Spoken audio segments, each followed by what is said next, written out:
cari teman-teman yang bisa membantumu menuju ke jalan Allah.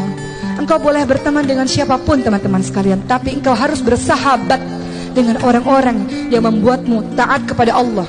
Engkau lihat wajahnya saja engkau merasa semakin taat kepada Allah Subhanahu wa taala. Perumpamaan orang yang menjual minyak wangi, kata Rasul, siapapun yang berteman dengan penjual minyak wangi, kecipratan wanginya. Siapapun yang berteman dengan pandai besi, kecipratan baunya atau apinya. Seseorang tergantung dengan siapa dia bergaul.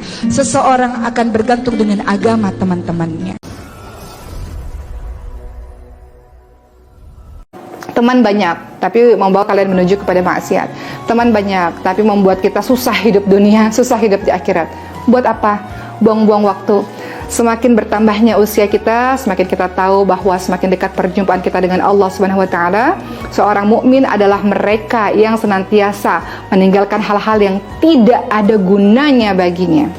Kalau pertemanan itu sekiranya ada gunanya, ada manfaatnya untuk dunia akhirat, jalankan.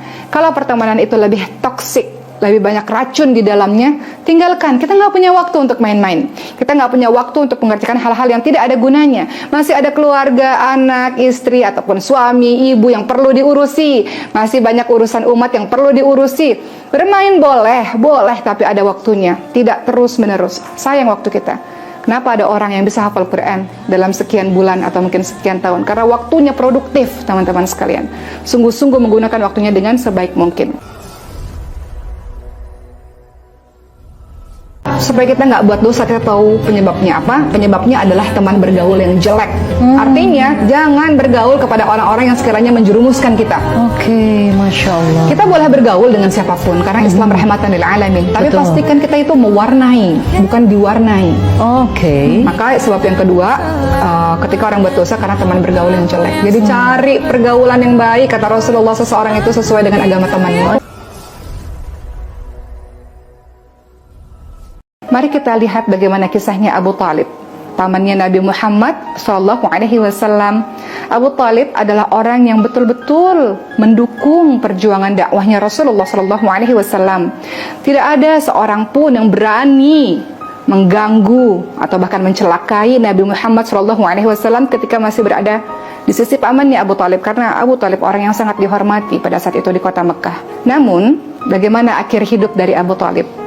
Dengan seluruh perjuangan yang selama ini mendukung dakwah Rasulullah, di akhir hidupnya, detik-detik wafatnya, Abu Talib tidak hanya dikelilingi oleh Nabi Muhammad SAW dan juga orang-orang saleh lainnya, tapi juga dikelilingi oleh dua orang sahabat karibnya. Siapa itu? Ada Abu Jahal dan ada Abdullah bin Umayyah. Dua orang ini adalah tokohnya kafir Quraisy.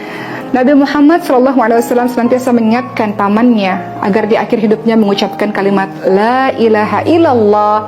Lalu dua orang temannya ini senantiasa membisikkan di telinganya Abu Talib untuk tidak mengatakan kalimat La ilaha illallah.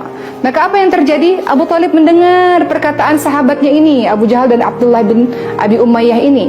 Maka di akhir hidupnya Abu Talib tidak mengucapkan kalimat La ilaha illallah. Itulah yang membuat Rasulullah SAW sedih, karena Abu Talib baik, sangat melindungi Nabi, sangat mendukung perjuangan dakwahnya Nabi, tapi di akhir hidupnya tidak beriman kepada Allah Subhanahu wa taala. Kenapa? Karena pengaruh teman dekatnya Abu Jahal dan Abdullah bin Abi Umayyah yang seorang tokoh kafir Quraisy. Hati-hati ketika kita berteman akrab, sangat dekat dengan orang yang tidak kokoh, tidak lurus akidahnya, bisa mempengaruhi kita.